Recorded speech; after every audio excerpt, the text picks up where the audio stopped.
And he got up, but then he, like, in his sleep, just, like, started going to the bathroom on his floor, like, in the corner.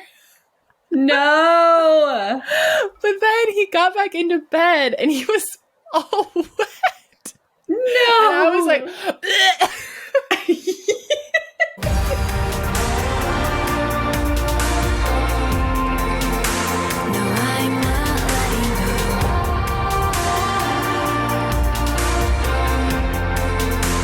hello and welcome to another episode of Goddess Hangs. Episode 114. Woo! Woo! And it's Valentine's Day week. It's Valentine's time. I'm Sadie. And I'm Juliet, obviously. And we created the Goddess Hangs podcast to inspire you to live magically. Bum, bum, bum. Need a little sparkle to go animated on the screen when we say live magically. Or we need like a Disney wand, but we make like a heart or something. Bum bum ba-dum.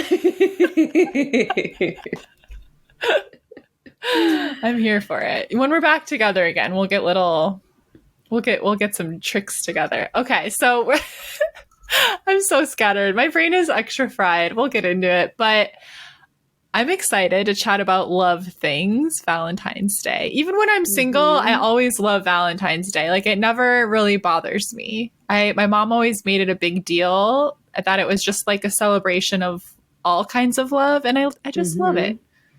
Love same thing in here. my house. Valentine's Day was like as important in my house growing up as like Christmas would have been.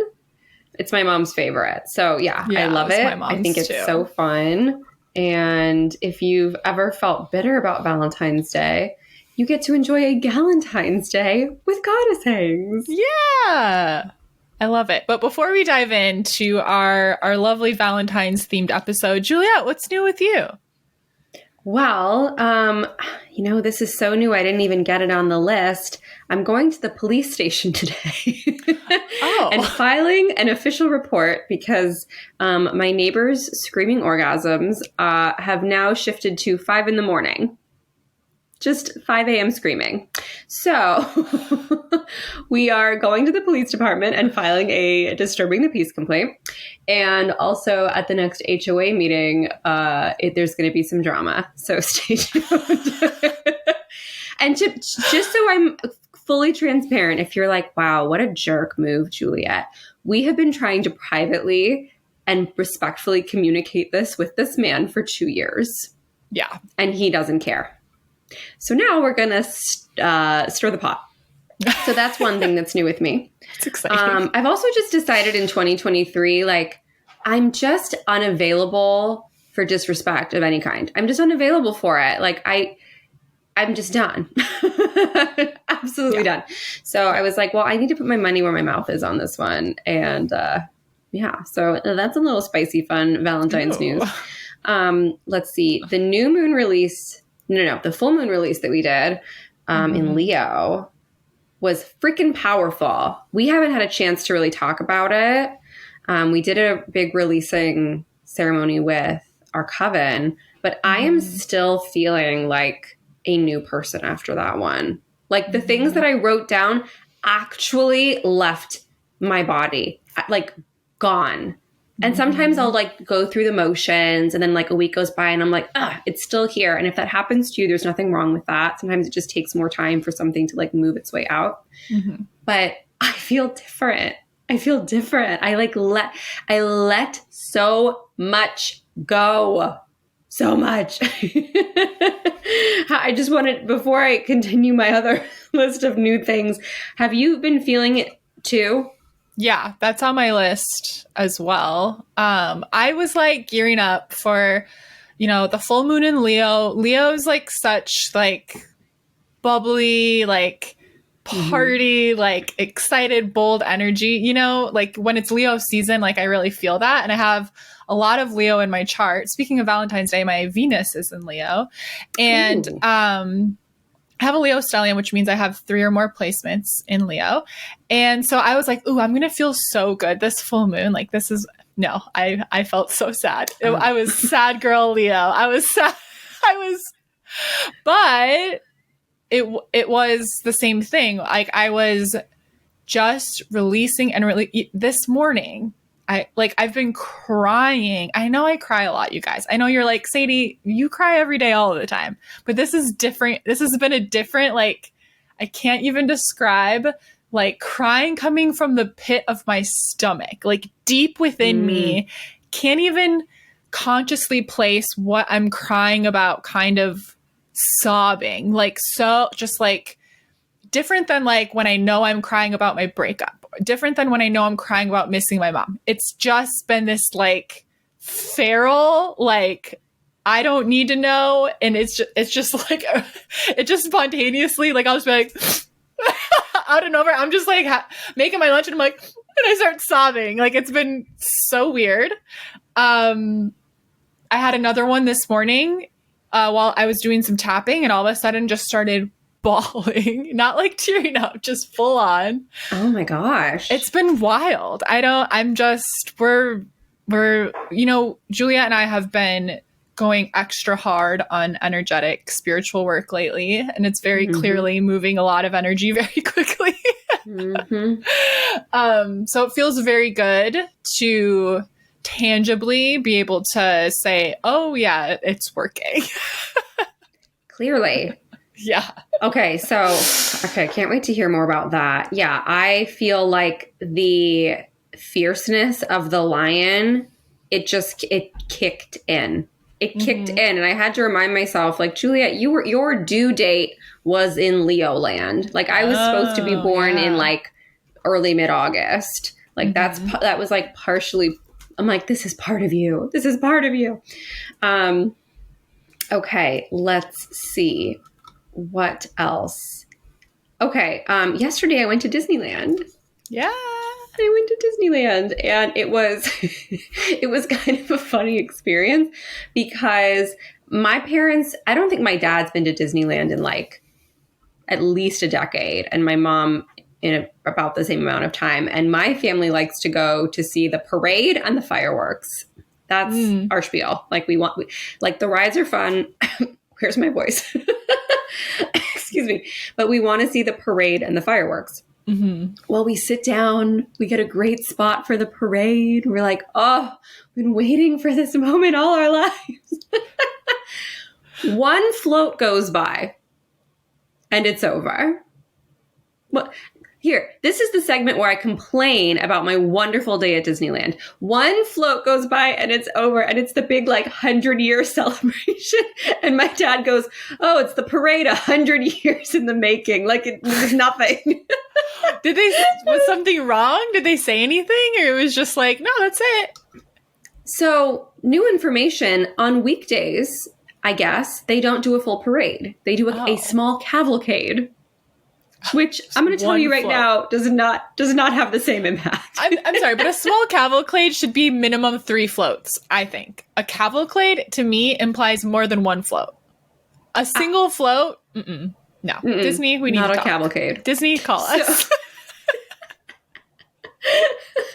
It was like 4 dancers with like big smiles and then 1 float, and then that was it. I was like, this is the 100-year parade.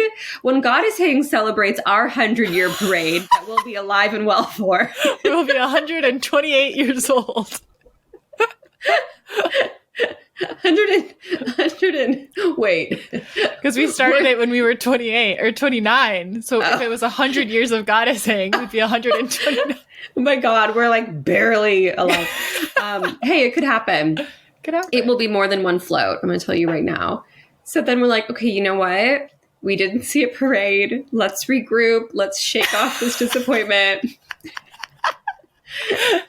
We're going to get the most spectacular seat in all of Disneyland for the fireworks. So my sister and I plant our butts in the closest you can get to the castle. About 2 hours. The show is at 9:30. At 7, no. At 8, no. Whatever. Before the show, we're sitting down. It's like an hour and a half before the show. Yeah. And we're like, this is the perfect spot. We're going to sit here. We're going to be those people that sit here for an hour and a half so we can see the fireworks, because I am ready to cry. I need to cry, and fireworks always do it for me. Every time. Tears, They're very emotion, fireworks. inspirational. I feel you. Yes.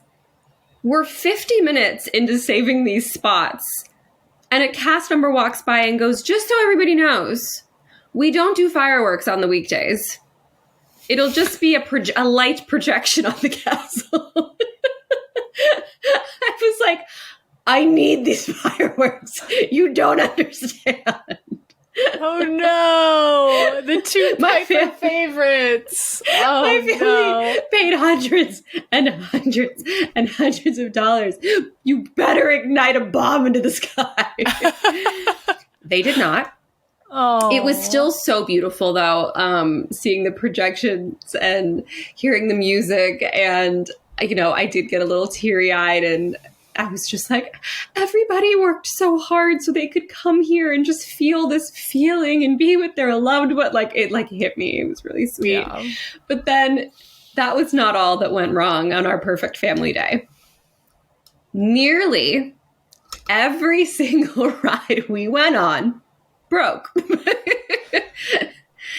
Stuck on Autopia, stuck on the Pirates ride, got to the front of the Mickey line, and then the ride, it broke. So we went back to the Mickey ride later. It broke again. So we went back to Thunder Mountain, and it was broken.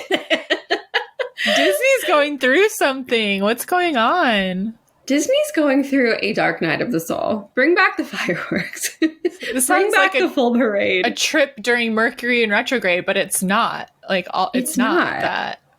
It's not. Bizarre.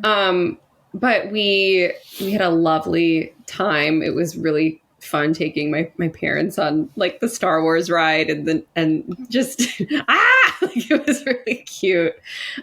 We had a very sweet family day, but we were just laughing all day. We're like, what? Why is everything broken?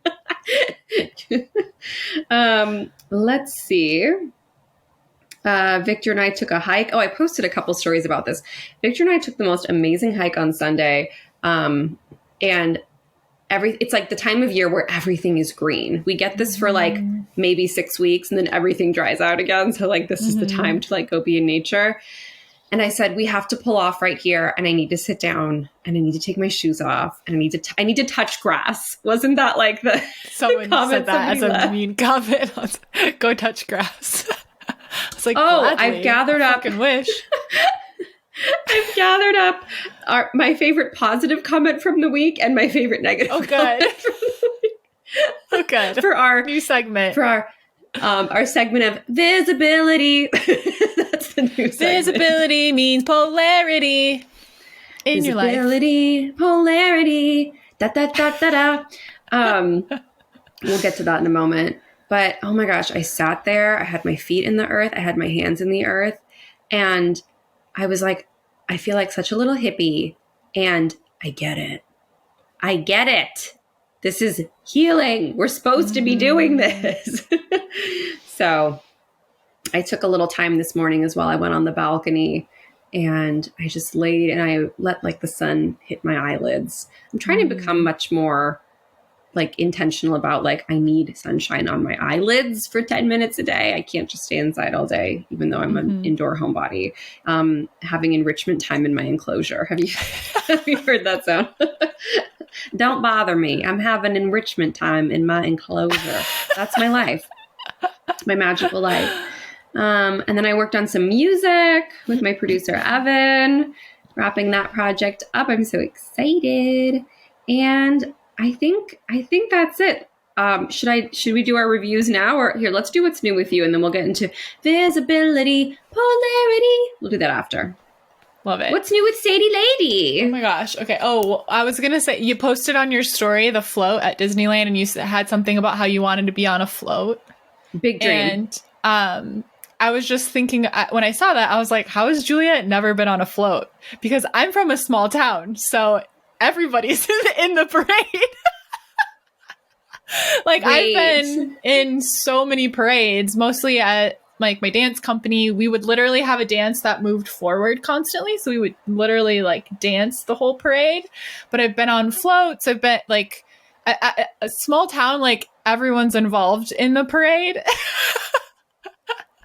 Okay, I was like, how has Juliet never been in a parade? That was so weird to me. I marched in a parade in high school, in the homecoming parade. But like, I want to go on a float down a street. Yeah. I've done that. I've danced down the street. I love it. How about a Goddess Hangs float in Marshfield? Would they be okay with that? Okay, let's organize it. I think we can build it in the back of my dad's truck. He can drive us and we'll sit.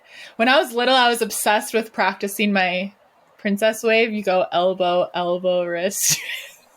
Yeah. And when I was little and I would be watching the parades, my mom was always cracking up because I was going like this back to all the little pageant ladies that I thought were like 30 years old and they were 17, you know, like they were 12.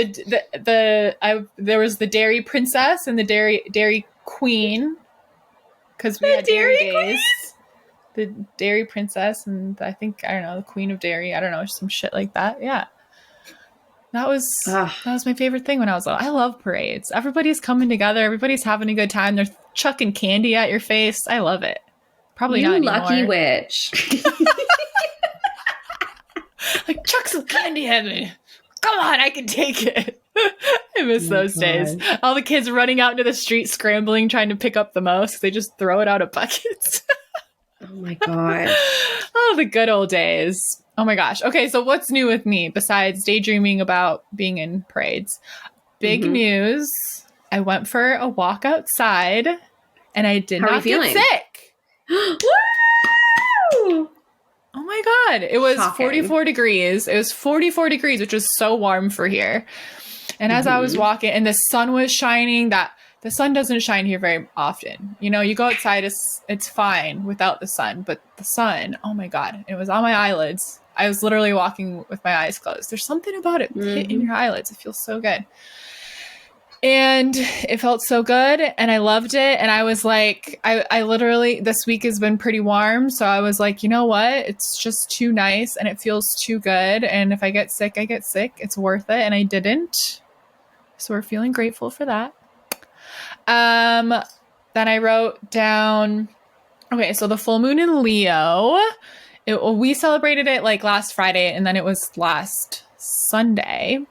And I think part of why I was feeling like really emotional was just like I've been helping, I still am, I've been helping out my grandparents because my grandpa has like a no driving order after his operation and my grandma doesn't drive. And so I've just been at their house a lot, helping out, helping them run errands and spending time with them.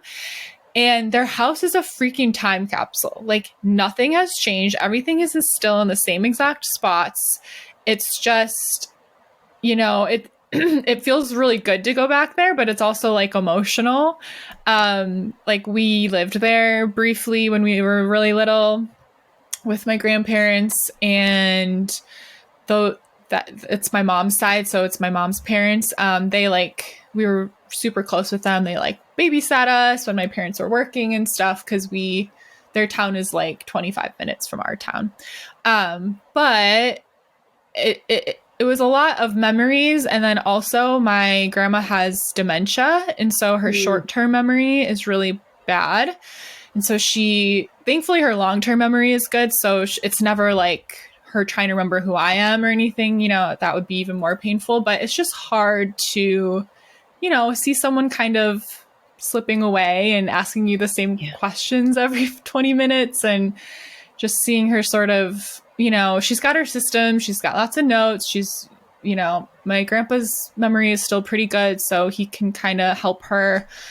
But it's just been emotionally heavy. Like, it's been hard. Like, it's just, you know, I love getting older. I love being more confident in who I am and growing and all this stuff. But a really, like, difficult part of getting older is everyone else is getting older, too. And I'm so lucky. Like, I'm 31 and I have all of my grandparents, you know, like that's amazing.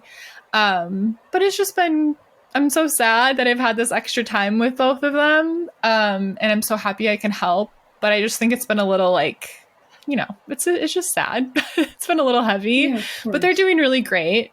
And then Another thing that's been making me emotional is I've been reading this book. I brought it with me. It's called Born a Healer. And this is my mom's book. So I've talked a little bit before about how when I was little, I went with my mom and got like certified as a Qigong healer.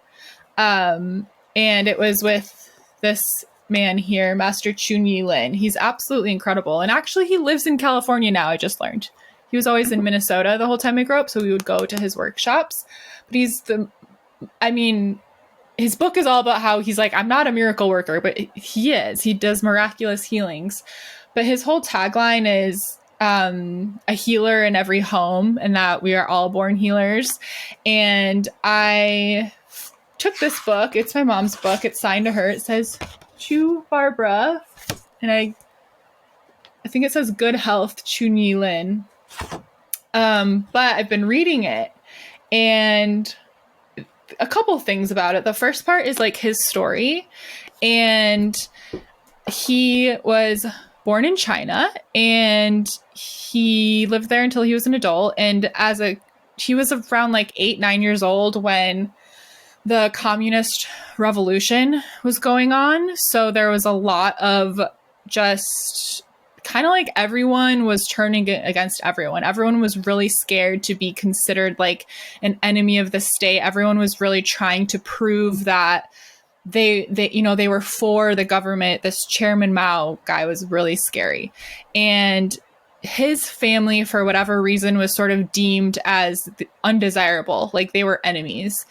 And so he experienced like both of his parents had to escape. People from his small town that he was close to like came to his home, and him and his siblings like told them they were bad and evil and like kicked them out onto the street. And they would knock on their like best friend's door and they would say, we don't know you, go away. Just like really just heart-wrenching things happening to him as a child. And he goes on to just say how as he got older, and he continued to have many difficult experiences, but he got to a point where he was super depressed and had a lot of physical ailments too, like terrible pain in his knees and different things. And he had always kind of grown up with some knowledge of Qigong, practiced it a little bit, but he kind of like got this calling to go all in. He had tried everything to heal himself, went all in, had this huge awakening experience, so inspirational, and completely healed himself, became a master of Qigong. And now his whole thing is like, everyone is a healer. If I'm a healer, you're a healer too. And this book is so effing inspiring. And it's all about forgiveness and compassion and all of these things that are really hard, right? Like they're a really hard part of life and an important part of life. And it's been very inspiring to read this book and face a lot of what I am working on, like forgiving in my own life, like forgiving myself and forgiving others. And what's also been really cool about reading this book is that it's all these memories flooding back of learning from him and being like, oh, wait, like this is the same stuff that we're all about now. Like he talks about frequency and vibration and the energy of the universe and he doesn't call it magic. He calls it the healing energy of the universe, but it's still like, it's all about how we can tap into this universal energy and use it to make change in our life. So it just feels like this like full circle moment of like reading these words and being like, oh my gosh, I've been like doing stuff like this since I was a little kid, and kind of like remembering that my mom taught this. I've been learning this since I was 7, and now I'm teaching similar things. And it's just been like very emotional to like bring all those memories back of learning from him with my mom.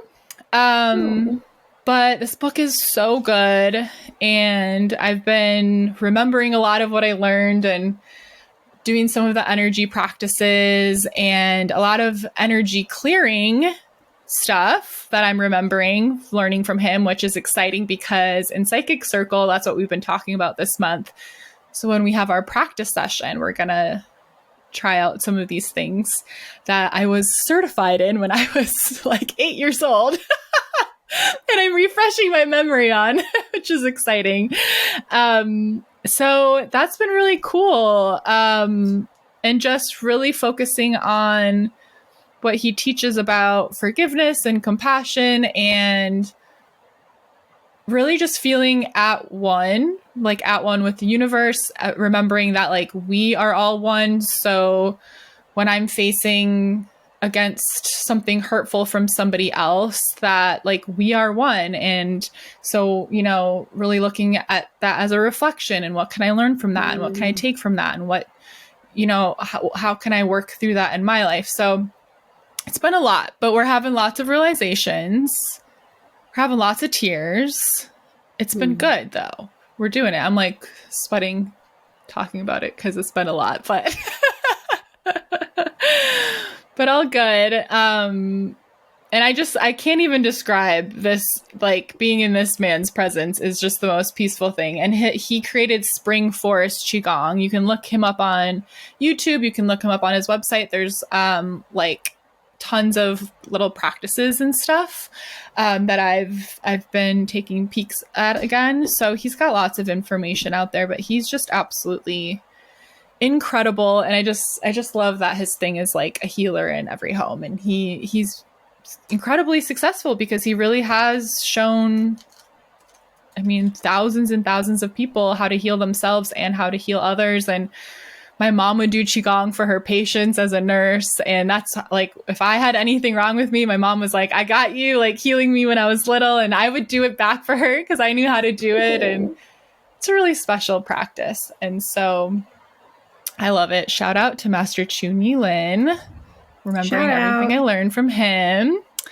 And that's kind of it. I've just been busy helping out at my grandparents and balancing that with work, which has been a lot, but all good. I'm happy to be with them and counting down the days till my trip. Oh my gosh, it's so soon now. At the time of recording, I think it's 24 days. So when this comes out, it's like less than 3 weeks that I leave, which is a little... I'm getting nervous, but also excited, obviously. It's so exciting. Crazy. Yeah, that's what's going on with me. Oh my gosh. Amazing. So let me pull up that really sweet comment because it's time for visibility polarity hour. I think this is fun, and I think this is a reminder to anyone who listens that when you put yourself out there, some people will love it and some people will not.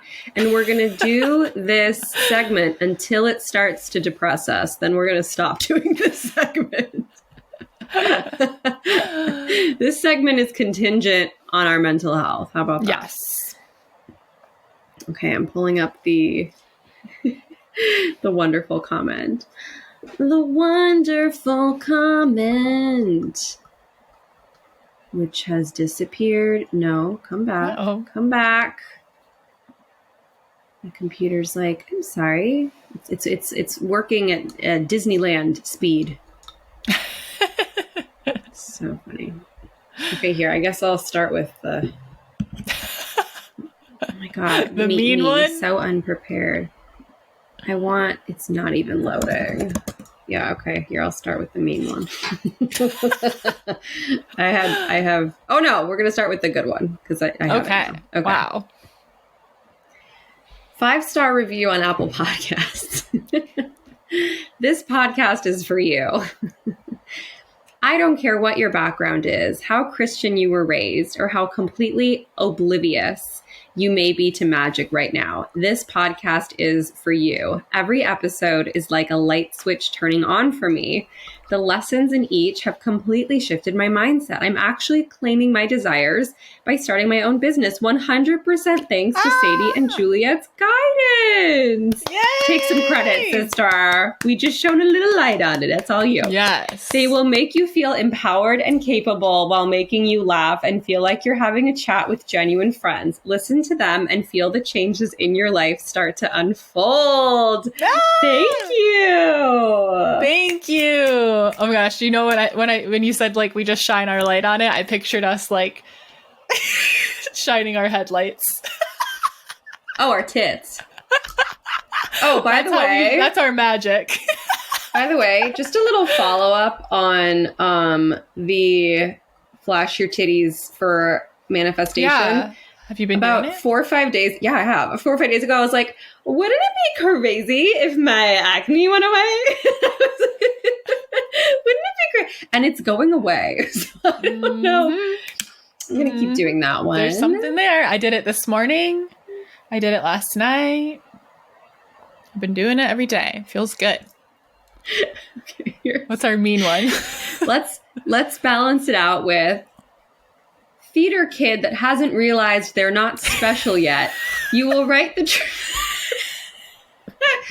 you will write the truth off as hate due to delusion.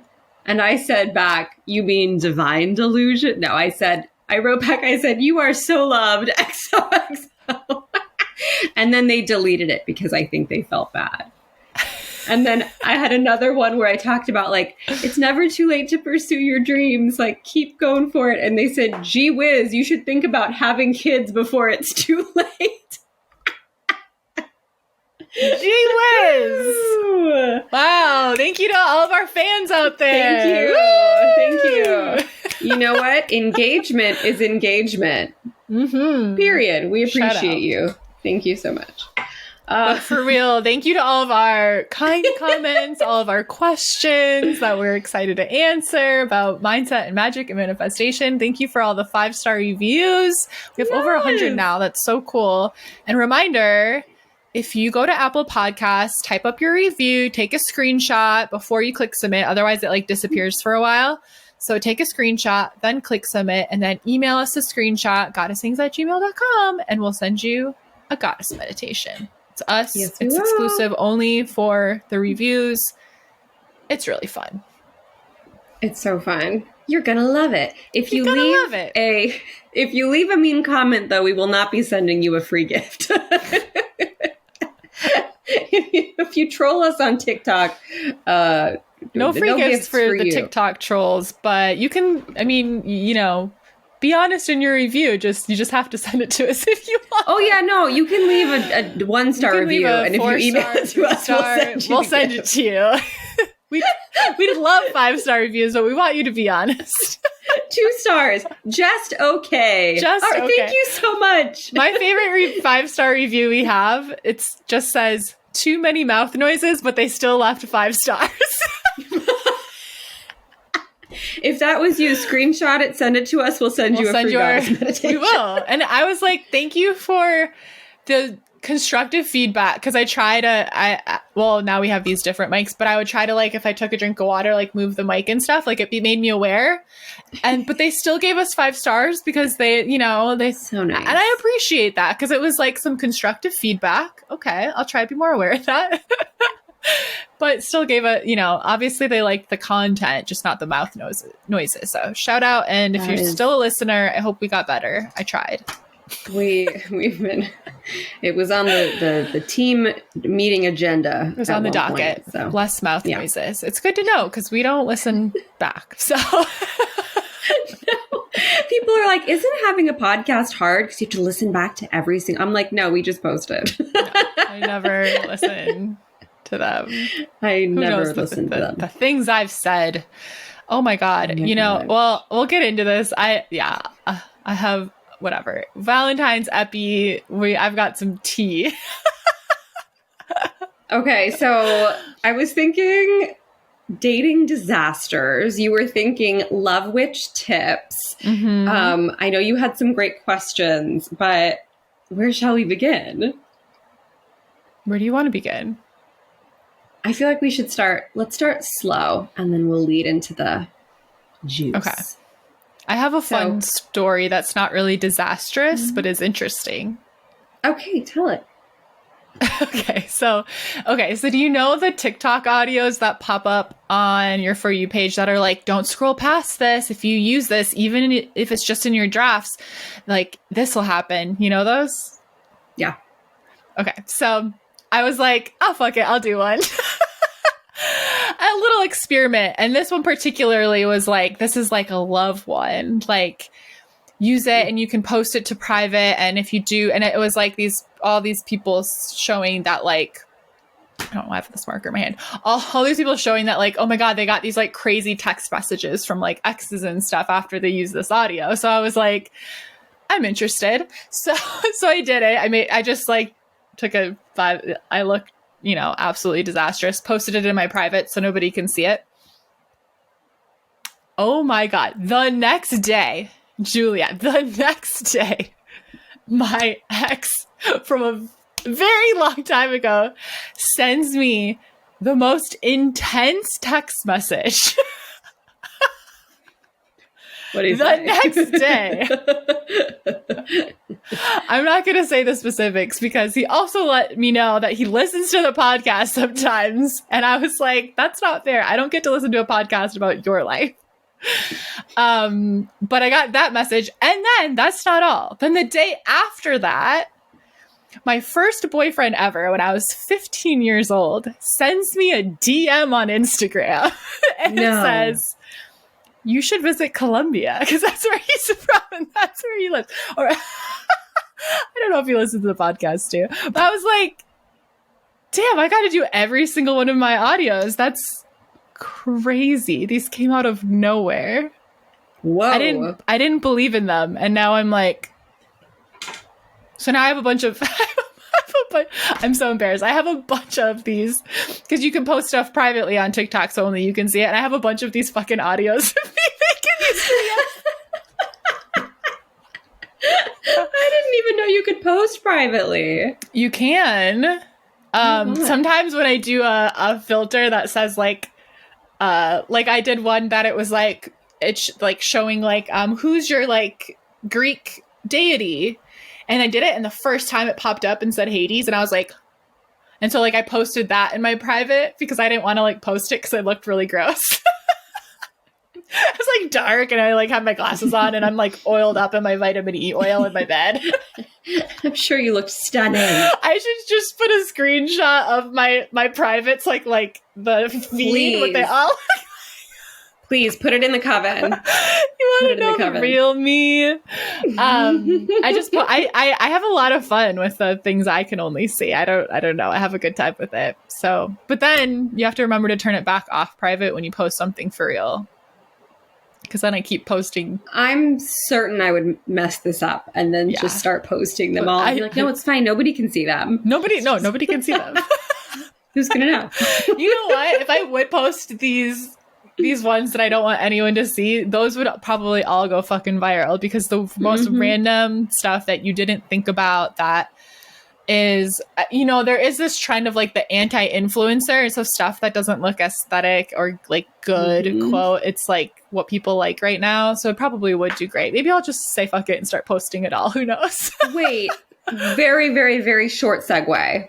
I forgot to mention that a TikTok on our page went to 1.6 million views. And I guess every witch got, 1.6 million of us got our period right on the full moon. And oh, wait, this is so funny. Please let me tell you this quick story.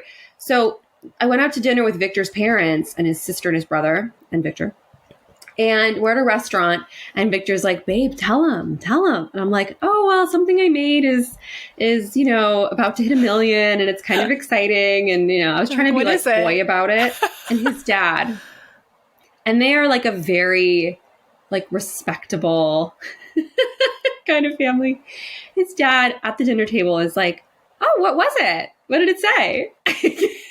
And I had to look him dead in the eye, my future father-in-law, and be like, it's about when you're a witch and you get your period on the full moon.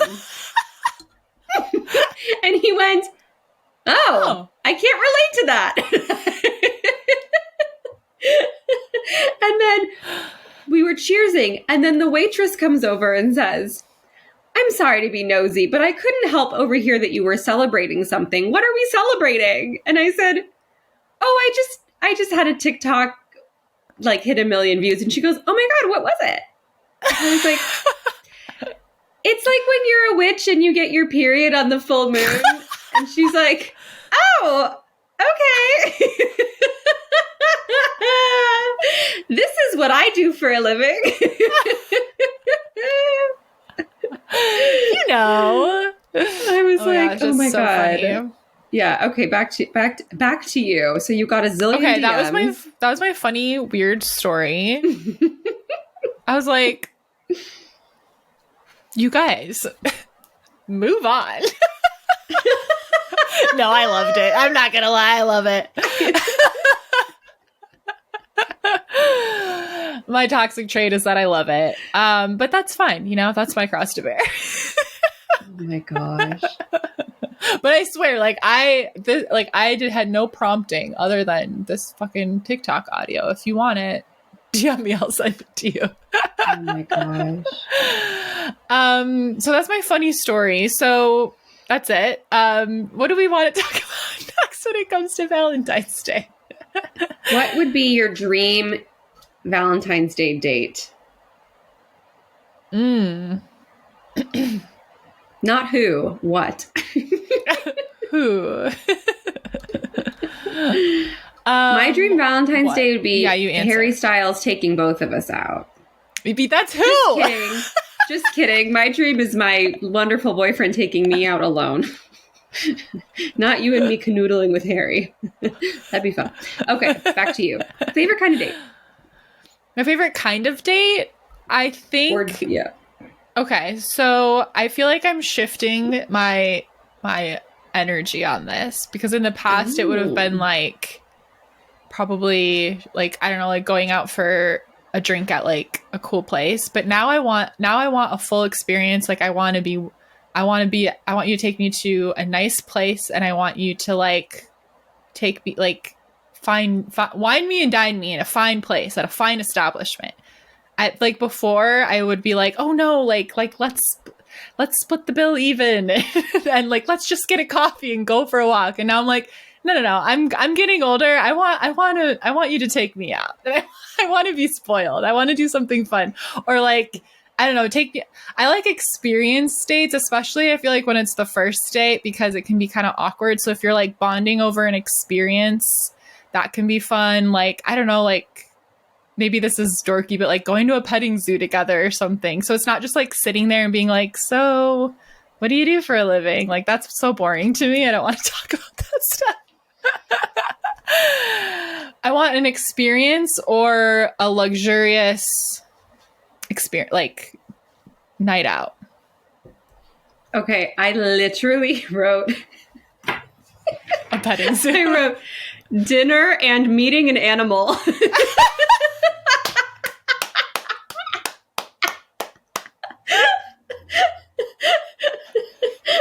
And then under that I wrote sloth underlined.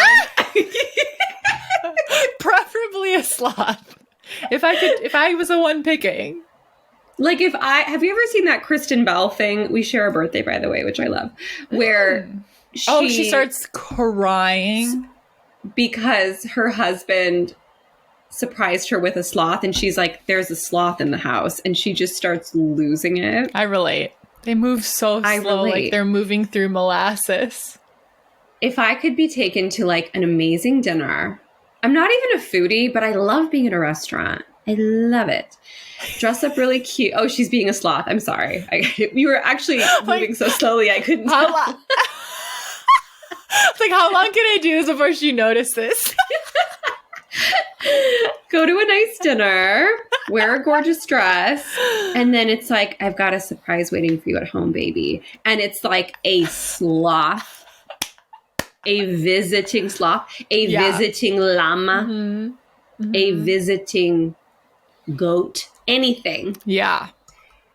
I would love like a classic, like we're going to go ride horses on the beach at sunset. I would love, you know, like that's in like, is that even in movies? Why is that a thing? Like to ride horses on the beach. I cannot recall a movie in my mind that they do that, but I feel like that's a romantic movie thing.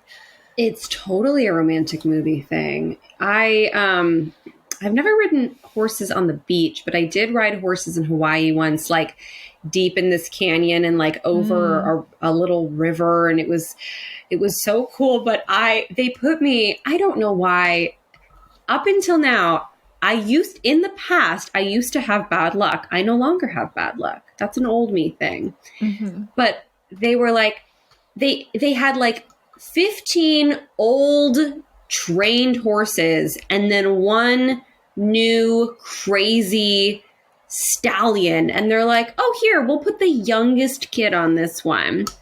So my mom's on a horse that's probably 80. I'm on a horse that's 1.5. And my horse nearly threw me off so many times. And I'll never forget this. My mom turns around as if she's the horse whisperer. And she goes, Juliet, control the horse. Like dead on serious. I'm like, your horse is 90. Your horse can't even see. Anyways. Oh my God. But I would love to ride horses on the beach. I would love it. Yeah. Okay, animals and a nice fine dining experience. We're on the same page with that. Love that for us. And I think most witchy girlies want the same thing. I think so. Okay. Oh, here we go. What would be your idea of the worst? Like if somebody was like, I have planned the perfect day for you, and it was the worst date ever, what would that be? Like, okay, like on one end of the spectrum, like maybe I said like, oh, I love experience dates, but then they were like, let's go skydiving. Hell no. Where is it? Where is it? Where is it? I don't know. I can't see it. I see pictures. Does it say skydiving? Yes. But on the other end of that, I like, okay, like let's say I was like, oh, like I like experience dates, and then that's what they picked, I'd be pissed. I mean, I would say out the gate, like, I'm not skydiving. But also like if they were like, if someone like, you know, when I was in college, this was fine. But if someone was like, oh, like just come over and like, let's watch a movie. And it's like, we haven't even gotten to know each other. Like, I don't want to watch a movie. I like, we don't talk during a movie. Even like going to a movie theater date when you're first dating just doesn't make sense to me. Like dinner and a movie, never understood. Like why? One of my ex-boyfriends, the one that sent the text, our first date was a movie. And I was like, this is kind of dumb because we can't talk to each other. Although we had partied before then. It was our first, you know, actual nice date. And it was fun. It was Wolf of Wall Street. But it, you know, I just don't like, it's like, I'm like, it's just not a good idea. So maybe that's an unpopular opinion. But if you're early on, if it's the first few dates, I just don't think a movie is, don't ask me to go see a movie because that's not fun. I want to see a movie with you who I see all the time and we're just like chilling and we like being each other's presence. I don't know how I feel about being in your presence yet, sir or ma'am. Like I want to like know who you are before we just go chilling all the time, you know? Absolutely. You have to drag me to a movie theater now, even if I know you. I'm like, okay. Okay, I wrote down skydiving, roller coasters, running a marathon. Ugh. That's not happening. I wrote telling me I lied. That's like a date? Like, that would be like if somebody was like, oh, no, you didn't do that. Or that's my biggest thing is being accused of things I didn't do, which I'm also releasing, where it's like, whatever, fine, believe that. Yeah. The weirdest first date offer I ever got was I had said like, oh, I've never been in the snow since I was like 3 or something. And so somebody was like, oh my gosh, for our first date, why don't I drive us 2 hours up into the mountains, spend the whole day in the snow and drive us back? And I was like, I just met you. I'm not getting in your car. Situation. Driving to a rural mountaintop. I'm like, this is how people die. I was like, no, absolutely not. And we actually never ended up doing that. I also get car sick going up that mountain. Whatever. Okay. Those would be my least favorite dates. Okay. What about the biggest thing you've learned about yourself through the process of dating? Okay. Go. So this is something that I'm realizing lately because I'm going through a breakup, obviously. So there's lots of reflection, introspection. And on top of that, I'm back home, right? And I'm noticing very clearly like the way my dad will react to things or that are like less than ideal. And I'll be like, oh, Craig would tell me that I did that. And that's where I got it from, you know, and not things that are like huge or like, you know, really toxic, but just like, oh, like that's not necessary. Like that's something to be aware of and change. Like, and so it's just been interesting. I think in the past when going through, and Craig and I broke up for many reasons, not because I would do one little thing that I realized I inherited from my dad on both sides. But I think in past breakups when I was younger, I was very much like, it's all their fault. It's all on them. They're toxic. They're bad, blah, blah, blah, blah, blah.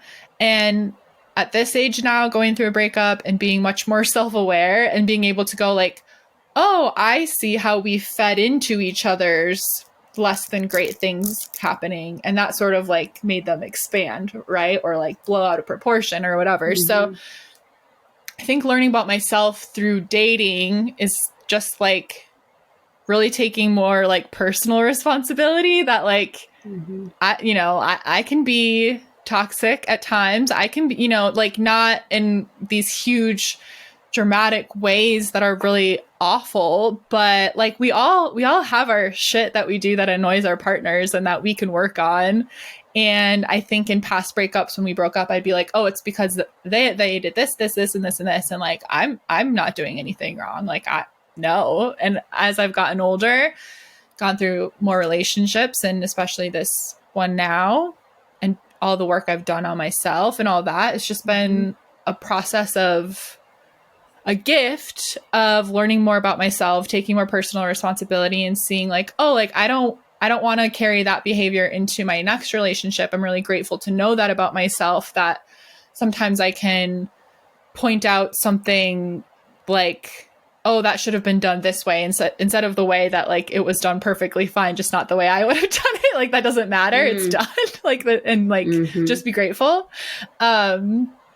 Just like little things like that, right? So it's just like, I think that's the biggest thing I've learned about myself is like learning to take more responsibility for the part I play in a relationship not working, because it's always a two-way street. Like, you know, in every relationship, it's never one partner doing everything wrong. Of course, there's instances where there's abuse happening, and I'm not at all talking about that. But in a typical, even healthy relationship, it's a two-way street. We're all not being perfect all the time, you know? Totally. That's a big lesson. Yeah. We're over here. We're over here learning and growing, baby. We're trying. And I'm still going to do it in the future. I know I will, but I'll be aware and I'll say, sorry, I just realized I did that. I hear you. And we're going to work on that. What about you? We're doing a really good job. Doing a good job. We're trying. So my, like a snapshot of like 19 to 25 for me was not having a boyfriend, but having a lot of like, I really like him. I had a lot of almosts. And then Victor was like, oh, obviously he's interested in pursuing me. So a big lesson that I've learned from dating is, if you have to sit down for hours with your girlfriends and be like, what do you think this means? Like, I mean, he saw me last weekend. I mean, it's been a few days. I know he's really like, if you have to dissect every, you know, or her or whoever you're dating, if you have to dissect every single thing and like try to put together this like Nancy Drew Carmen Sandiego shout out puzzle of all the reasons they are pursuing you, even like, and you have to like reach for clues. I'm going to tell you, every single time I did that, they never became my boyfriend. No. Like, and if I had had the wisdom that I have now about that particular thing, I would have been like, oh, they're not interested. I would have been like, yeah, they enjoy seeing me once in a while. It's fun. It's convenient, but they have absolutely no desire to commit to me in any way. And nothing they've done has indicated that they have. So like, why am I mean, I have memories of like being on FaceTime for hours with friends or sitting at lunch and, let me break down what the past 2 weeks. The second Victor started pursuing me, it was so obvious. Yeah. It was so obvious. You'll know. So if you have to ask a bunch of people, typically, I would say they're not serious about it. And that's okay. I also think that it's important that you know what you want. And when I met Victor, it's funny that it hit me. Now I look back, I'm like, 25 was really young for this to hit me. But I was like, I'm done. Like, I'll try again in my 30s when people are like ready to like settle down. Cause I was like, it was like such a waste of time for me. I was like, I'm wasting time. I'm wasting time on people who are great and fun and interesting, but they don't want a relationship. So what am I doing here? So that, and then another thing I wrote down was when people tell you who they are and what they want, listen to them. Yeah. They're not telling you they don't want something because they want you to change their mind. Mm-hmm. They're telling you because they're telling you. If they're telling you that they cheated a lot in the past, if they tell you that they don't believe in this or that, or like, you know what I mean? Like if they tell you these things, they're telling you. And I definitely was like, oh, I can change them. I'll be the exception. No, I will not. It never worked. So when people tell you who they are, listen. And if you have to ask yourself and your wide community of friends if they're interested in you on a serious level, they're probably not. And also, I love this. My friend Sydney told me this. She said, you can't do the wrong thing with the right guy. And she meant little things. Like she went on a date once and she got so sick and she like threw up in his car and was like, oh, I had to like go to, he called her the next day. I think like dated for a while. She's like little things like that, like you being human and you being imperfect. Like that's not going to scare off the right person. Yeah. So those are my little dating tidbit lessons. I think another one that I'm going to be very aware of when I go back out in the dating world is that I very much would like mirror like the people I was interested in, had a crush in terms of like their interests, and like not even pretend, like genuinely convince myself that I like cared about these things all of a sudden. Mm-hmm.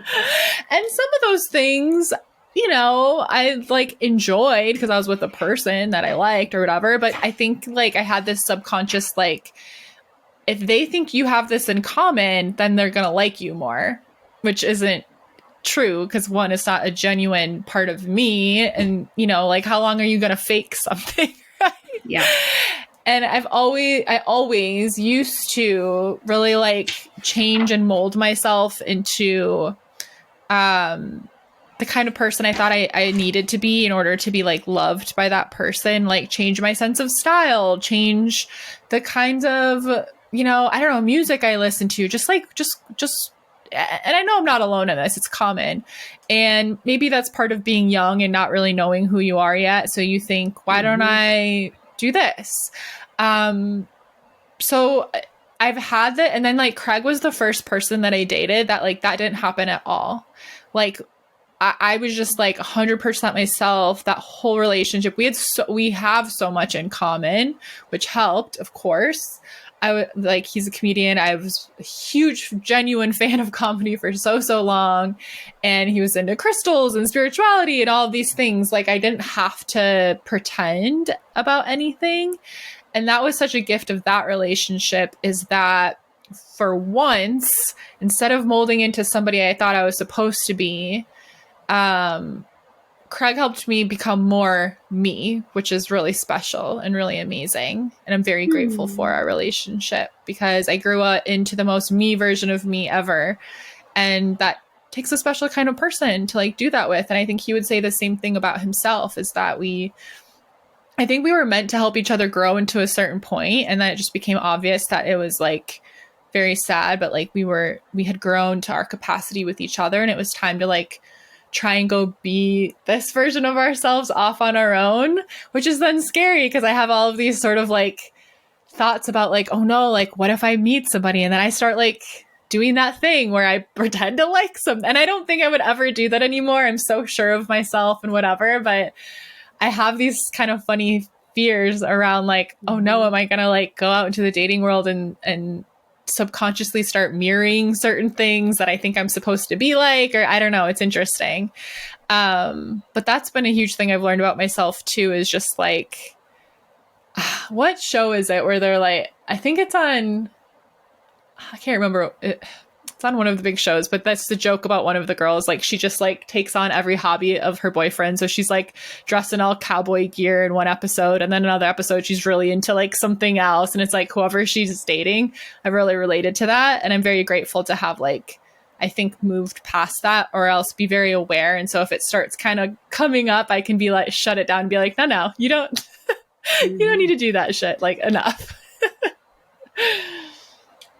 I think at the core of it, it's like, it's very sweet. It's like we want people to feel understood. We want to find common ground. We want to relate. And I definitely did that as a teenager. It's like, oh yeah, that's my favorite band too. Like, it's so funny how music so much with music. Yeah. Now I'm like I'm obsessed with, Britney Spears, and I don't care that Victor isn't. Like, it's funny how we get older, and it's like, me liking my own things is enough, and you liking your own things is enough. And there's probably some overlap, and we can at least be like kind and take like an interest in each other's stuff. But it does get exhausting over time to be like, yeah, I love watches. Like, no, I don't. Yeah, like my one boyfriend was really into like fast cars, and so I'd be like, yeah, let's watch that documentary you want to watch. Like, I don't give a fuck about this. I did like going to the car shows though. That was pretty fun. He was photographed the nice cars, and you talk to all these interesting people. That part was fun, and I did genuinely enjoy that. And so it's fine. I still had good experiences, but I was like, definitely faking that in the first place. But then I did become a little bit interested, but anyways, moving on. Okay. Do you have any embarrassing stories or dating disasters to share? I'm just obsessed with this phrase, dating disaster. Dating disaster.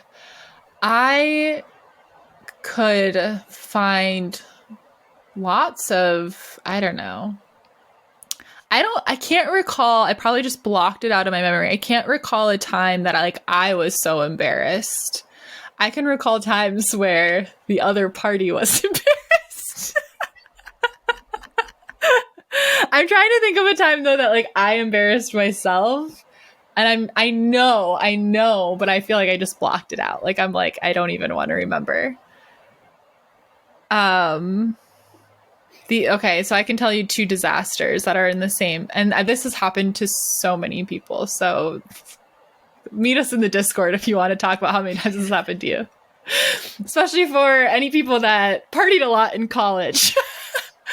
Okay. You bring someone home, right? You're drunk, you go to bed, you wake up, they've peed your bed.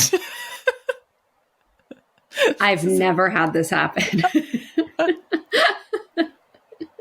One time this happened in my dorm room when I lived in the dorms freshman year. I didn't even hook up with, I'm like, it's my dad home. I didn't even hook up with the guy. He just came over and we went to bed in my tiny dorm bed, and then he peed.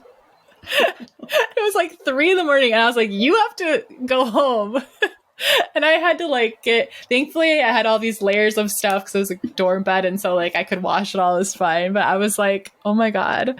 And then another time I was over at a guy's house, and this is a guy that I really wanted to date. I was so into him. I thought he was so hot and so funny and so fine, and we had such great chemistry. But he was always just sort of he would hit me up to party, and that's it, never took me out on nice dates except for our first date, and then after that it was just nothing. It was not a good situation. He was stringing me along, and he just took care of it for me because I stayed over at his house one night after we had gotten drunk, and he got up. But then he, in his sleep, just, started going to the bathroom on his floor, in the corner. No! But then he got back into bed, and he was all wet. No! And I was like,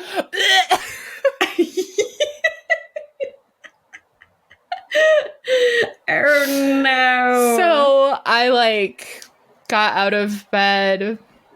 I like got my stuff, but then like I had like, because he lived like by all the bars and stuff, so I had like driven to his house, and that because I knew I was gonna stay over and I couldn't leave yet because I wasn't sober enough, but I like had been coming over there a lot, so I knew all of his roommates, so I was like, I'm just gonna get dressed and like go sleep on the couch downstairs. Like, I'm not sleeping next to this man covered in piss.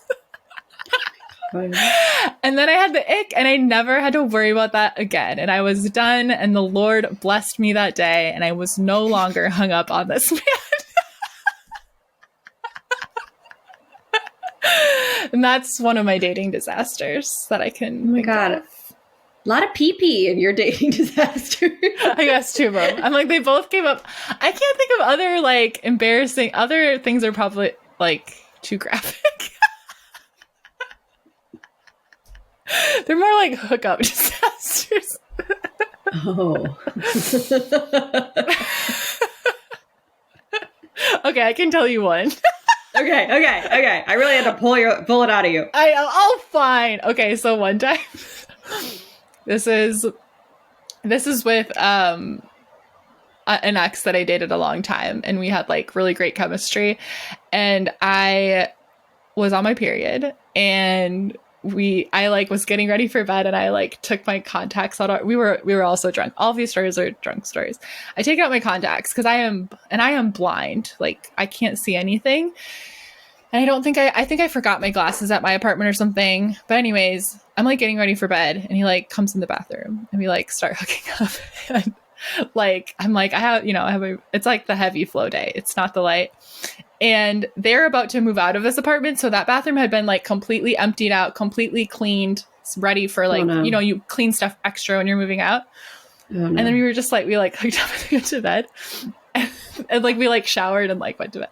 And then the next morning I went in there and I like put in my contacts, and it was like looking up, and it was like dramatic music, like a murder scene. It was like handprints all over the wall. I do not know what we were doing.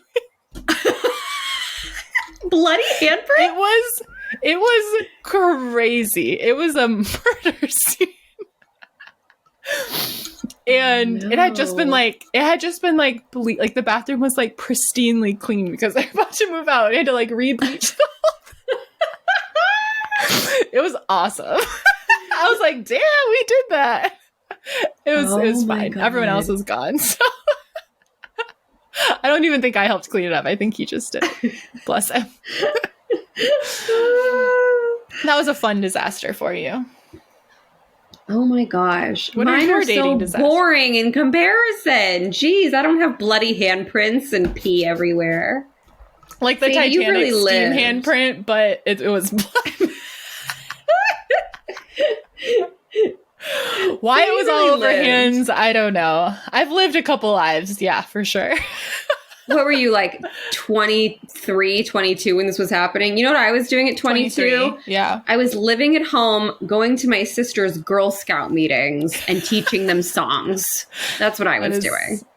From like, honestly, from like 15 to like 25, I was out there living a life. Gosh. Very different from the life I live now. I was like setting up bird feeders, and yeah, I was. I was definitely raised by getting in trouble by two parents who I think were wild when they were young. So they were always convinced I was going to do something wild and crazy, but that just sort of isn't my nature. So they were like very like all of like, what are you doing? Where are you going? And I was like, I'm literally nothing bad. You don't have to worry. My mom was cool. She was kind of like, if you're gonna go out and party and you don't have a ride or something, like, do not get in a car. You won't get in trouble if you have to call me, which wasn't true. I got in trouble a couple times. So she broke my trust a little bit on that. But to be fair, it was because I snuck out and then I had to go. She was mad about the sneaking out. If I had permission to leave, and I mean, she was not cool about it when I was younger, but my senior year of high school, it was like totally chill. Do you? My parents were partiers. they were like, just be safe. We'd rather you be safe. Don't lie to us. And I was like, all right.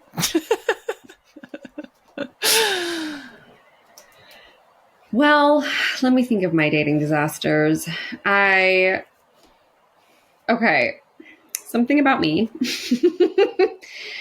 I love being like silly and playful, like when I'm making out with somebody. Like I love to like stop and like laugh and giggle and be cute because I'm just like, my endorphins are going. I'm just like, nah, right?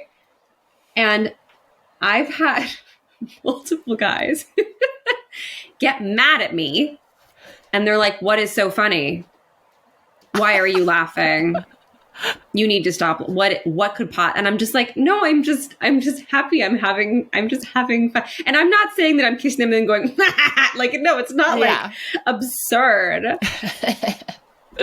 It's like me just like being sweet and experiencing a human emotion. Yeah. And because not every kiss is a movie kiss. Okay. Sometimes we're like silly and laughing and having a good time. Well, anyways, that's something that I was reprimanded for many times. Stop laughing. To be on the same page about that because it's off-putting to some people. I don't mind. I can go either way. I can be super serious or I can be, I mean, there's a time and a place for silliness. You know, you gotta, like Craig and I, when we would like first start hooking up, we'd always be like, stop laughing. Because we think of something funny or like, there'd be a funny noise. We'd be like, stop it. Because we like to be more serious, but like, to get upset at somebody, it's like, oh, come on, you know, like, just lighten up a little. So that's one story. Well, that's how I knew Victor was the one, because like we can definitely like have our serious like movie moments, but a lot of the time we're just cracking each other up. Like it's like the sweetest thing to be laughing when you kiss. It's just the sweetest thing in the world to me. So met some people that weren't into that. Here's another date that I went on. I got there and I was chatting about The Bachelor because I was very into that show for a while. I'm not watching this season. I'm not interested in it. But I was talking and I was like, yeah, like I'm just going to apply an audition. And you know what? Honestly, and this was my divine delusion talking. And this was a first date. I said, you know what? I bet I would win. Like I was being playful and cute and confident and whatever. And he goes, didn't even like break, like wasn't joking. He goes, I mean, maybe like top 5. And just like, I didn't see that guy again. Not like, oh my God, of course you would win. Of course you would win. No, top 5. It's like, just have some fucking banter with me, you know? Like, just lie. Just, yeah, obviously I'd be against beauty queens from Missouri. The Dairy Queen from Wisconsin. I know. I'm just being playful and confident. You don't need to knock me off the horse. Control the horse. Oh my gosh. And then the last one was one time. One time I went on a date, a coffee date. My disasters are more like dating waste of times, not disasters. And I get there, the guy already bought his own coffee. And he's like, oh, I'll wait for you if you want to go get yourself something. And I was like, this is not a business meeting.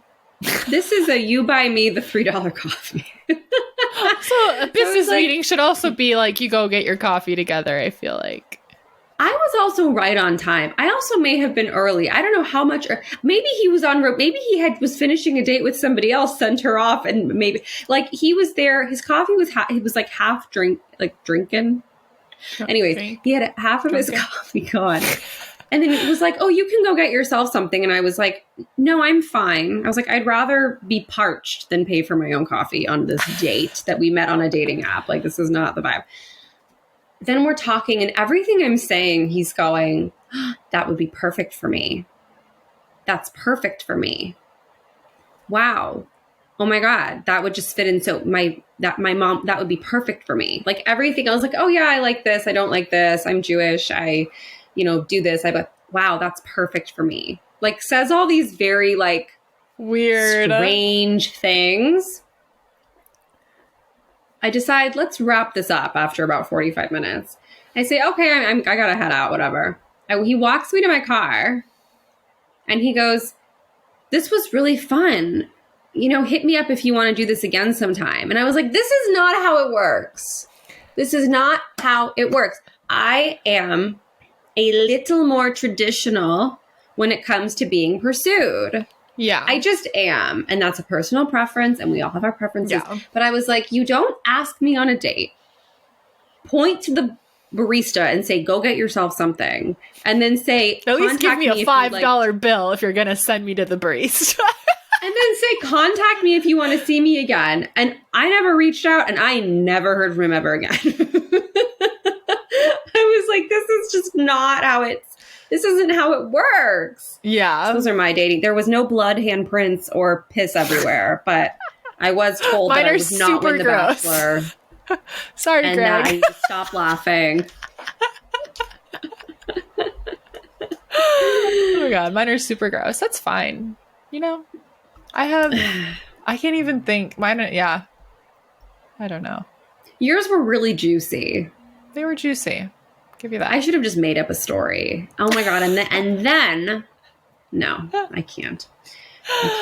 Okay. What about some witchy tips for our lovely witches and goddesses who are like, I want to feel some magic and love this Valentine's Day. What tips do you have, resident witch Sadie Olson? Okay, I was thinking of some love witch tips. So so you could do this in the back right corner of your home, back right corner of your bedroom, or just like wherever your altar is. If you have your altar kind of split into different sections, then the back right corner of the altar itself would be the place to have sort of your like ode to love. So let's talk about like a good love altar situation. So rose quartz is amazing, obviously. Any like pink or green crystals are going to be really great for the heart. And something that's really amazing to do, especially if you're calling in love or you want to nurture the energy in a partnership you're already in, is to have pairs on that altar. So if you are like intentionally setting up a little love corner, it'd be great to have 2 pieces of rose quartz as a pair, to have, I have like a goddess figurine carved out in rose quartz. It's like a woman's like bust and body, just like no head and legs. It's like the chest and the booty. And I have her, it doesn't have to be I don't have 2 of those, but I have like a little like chunk, a little rock of rose quartz next to it. So that's my pairing. So it doesn't always have to be like literal exact matching pairs, but having pairs on your altar is really wonderful. Keeping fresh flowers there. You really want to make sure they stay fresh if you're using fresh flowers, because if you let those flowers wilt, you might notice the energy getting a little funky or the water gets, murky. You really want to keep this area fresh and the energy moving. Some other love witch tips, some things that I do regularly. I love rose water spray. It's a part of my morning and nighttime routine every night. I mean, I literally like spritz it on my skin, but you can even spritz it like around your aura. Roses match the frequency of love, like literally the vibration. They're the highest vibration. So anything connected to rose essential oil, rose water, literal roses are great for love magic. Do you have any to add in? I'm trying to think of more things. Yes. Okay. So on that altar, fresh flowers is amazing. You could also put a living plant, something that's living and growing and blooming and blossoming, like your love for yourself and for your potential partner. That's a great idea. Some people put rose quartz under their bed or under their mattress.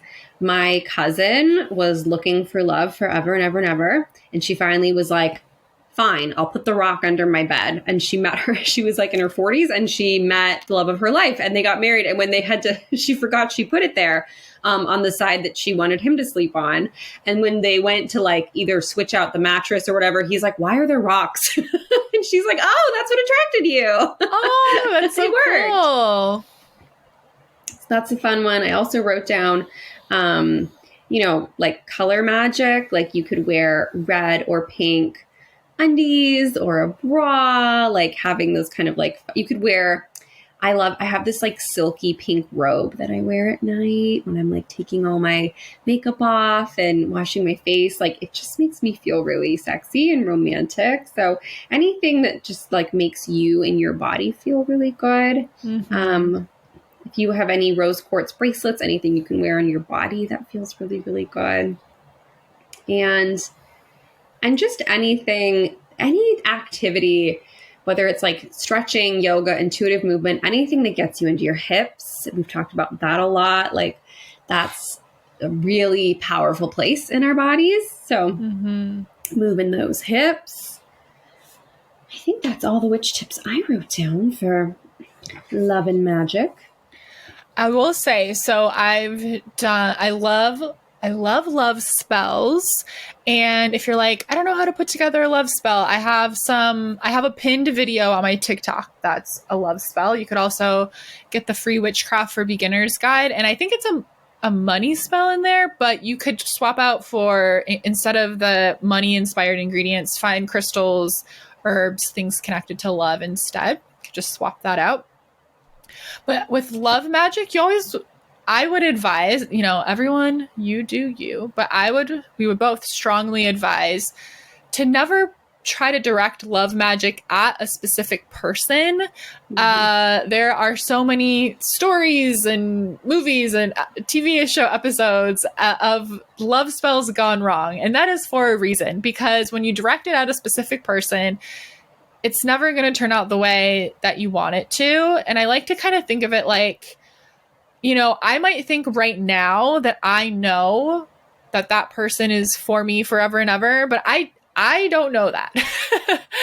And so if I'm casting a love spell on someone, I might mess up their karmic destiny. And I also might miss the person over there that's actually meant for me and would be even better and an even more amazing relationship and the thing that's meant for me, right? So I just don't like to mess with directing specific magic at a person outside of myself. Like, I don't want to, it always ends up turning into like obsession, and you hear stories of people having to get like literal restraining orders.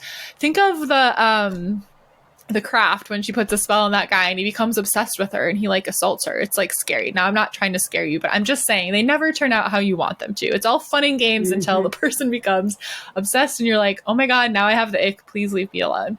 So what you should do, or what I advise at least, is to always direct love magic at yourself and really get in the energy of becoming magnetic. So you attract what's meant for you, right? So like, yeah, like let's work love magic. Let's draw the magic into our life. But instead of us focusing in on something outside of ourselves, this is how all magic is really the most powerful and going to have the best results, if you ask me, is to always turn that magic towards yourself and you becoming the magnetic force, right? I'm not casting a spell on, I don't know, the director of whatever to hire us, right? I'm casting a spell on myself to become magnetic and irresistible. And that might just turn the head of that person, but maybe even an even better opportunity over here is what actually is going to be drawn in when I work the magic that way. So with love spells, love magic, if you're working any love magic this Valentine's Day or whenever, Fridays are ruled by Venus. Fridays are an amazing day to do a little love magic. I would just suggest always directing that magic at yourself, becoming magnetic, loving yourself even deeper, because when we're in love with ourselves, when we're sure of ourselves, when we're confident, like that's irresistible. That draws in, like when we feel good about who we are and where we're at in life and what we desire. That's the real love magic. Like that's the real powerful force. And we're actually talking about this magnetism from a scientific perspective in the Alchemy Collective tonight. At the time this episode comes out, it'll have been last week, but the replays are so powerful. So if you want to learn more about becoming a literal magnetic force, you need to get in on this masterclass. I just put it together. It's so fucking good. I'm so excited. Excited. But it's this kind of magic, this magnetism, it's very real, it's measurable. And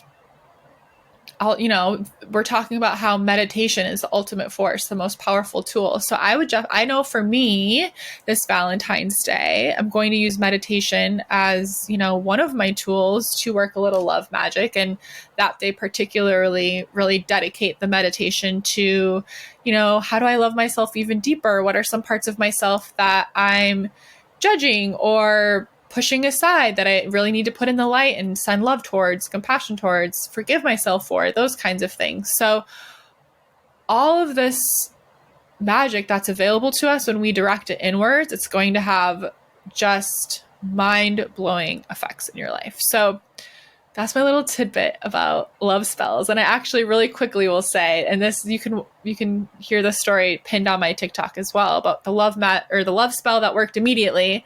But I worked a love spell on myself for the first time. And that night, Craig came home with a huge bouquet of yellow roses. And I was like, and like some of my favorite junk food snacks, like chips and candy. And I was like, why did you get all this? And he said, I don't know. I just felt like I wanted to. Oh my gosh. And I was like, and this was one of my first spells, my first love spell ever. But I didn't cast the spell on him. I cast the spell on myself.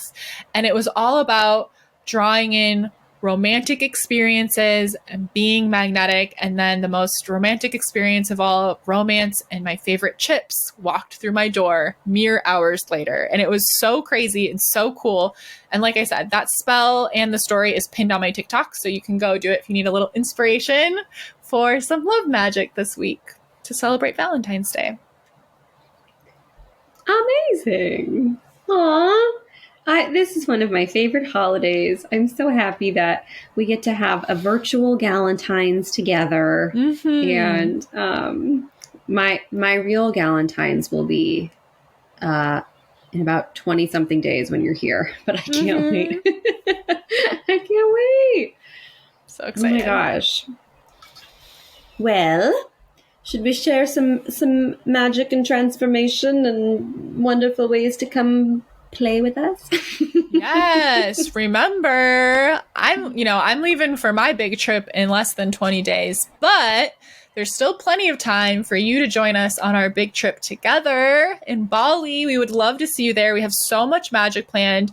Juliet and I are leading really powerful workshops when we're there. It's going to be a total portal into your juiciest goddess energy. Bali is considered the center of the universe and an absolute vortex of healing and enlightenment. So we're very excited to be bringing our magic to Bali, and we have so much fun planned. In the show notes, there's a link. You can check out our whole itinerary. There's payment plans starting at around $150 a month, which is pretty incredible. And you can use the code Bali200 to get $200 off.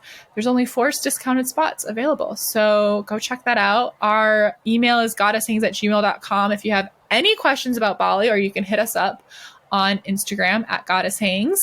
And we are having so much fun in our sacred membership spaces. The Alchemy Collective, we've been working on the magic of meditation. Everyone's been really committed to integrating a meditation practice into their lives, and we've seen so much energy shifting so quickly. This month, we're focusing on why and how meditation is so important and how it can actually really truly create absolute magic in your life. So if that sounds exciting to you, we'll see you inside the Alchemy Collective. And then we're also creating magic inside of the Psychic Circle and the Coven. If you're looking for intuitive development, discovering your own psychic abilities, which again, science shows we all really do have. I love that shit to learn about it. The Psychic Circle is for you. And in the Coven, this is for you if you want to dip more into the witchcraft side of it. We use the moon cycles to craft intentions and to really what's beautiful about working with the moon is that it invites you to dig into different facets of who you are every 2 weeks, because the moon is in these different energies. We just had the full moon in Leo. So we were examining, that sort of Leo energy in each of us. We're always dipping into these different parts of our being and using that to create really beautiful transformation in our lives. So if you are looking for a space to have some accountability and some support in working with the moon to create beautiful magic in your own life, that place is for you. And remember, the Alchemy Collective is all in. So when you're in Alchemy Collective, you get the manifestation and mindset magic, and you also get to come and be in the Psychic Circle and Coven as well. So I recommend the Alchemy Collective, but that's just me. The transformations that we see inside all of these spaces, like, I have never felt more like lit up with purpose and excitement. Seeing, I'm going to reveal today the photo readings that our Psychic Circle practiced. They did a mediumship reading. They have no idea. Now they do. But in this moment, they have no idea how amazing they did. I have been like imploding, wanting to tell them and guide and explain and mentor the psychic abilities that are just developing at a rapid pace is amazing. In the Alchemy Collective, the habits, these life-changing habits that are being committed to, and the results are happening quickly. The Coven, like going through and sharing what we're releasing, holding each other accountable. These spaces are fun and they're communal, but there's big transformation happening inside of them. Stuff that we can't possibly share in a podcast. Experiences that we can't possibly facilitate on an Instagram Live. And we know there's so many ways to enjoy our offerings for free. We have freebies. Go to our bio if you haven't gotten our freebies. We have a Witchcraft for Beginners guidebook. It's 20 pages filled with spells and rituals. It's incredible. We have a Psychic Claire's quiz. You're going to learn so much about yourself. And we have a free 5-day manifestation challenge where we send you tapping videos and guided meditations. There's so much magic. Grab it all. Dip your toes in. And if you feel the pull, the life-changing goodness that is waiting for you in our membership spaces is indescribable. And we cannot wait to have you there, to get to know you, to celebrate you, to work with you, and to not only guide and mentor you, but show you the full transparency of all the things that we are going through in our hearts and in our minds and how we're leveling up. Sadie said we're doing big energy work. You want to know what that is? You have to come inside the membership. That's where we spill our whole hearts out. And we're doing it together there. It's amazing. It's incredible. Yeah. So I'm so proud of everybody who is showing up and who is giving it their all. I'm proud of us. I'm just so proud. It's just a beautiful thing. So it froze. So much to be thrilled about. And join us in Bali, join us in the Alchemy Collective. We know you want to. And and have a fabulous Valentine's Day, which is cast a love spell over yourself. Oh my God, if you just saw me looking confused and hear me say, it froze, it's because Juliet froze for a moment, but clearly she was still talking. So we're good. Don't mind that little interception of me. if I'm still in the window going, it froze. Happy Valentine's Day, witches. Sending so much love out to you. Thank you for all of the support that you offer us every single week. We're so grateful for you, and we'll see you in the next episode. Bye. Bye.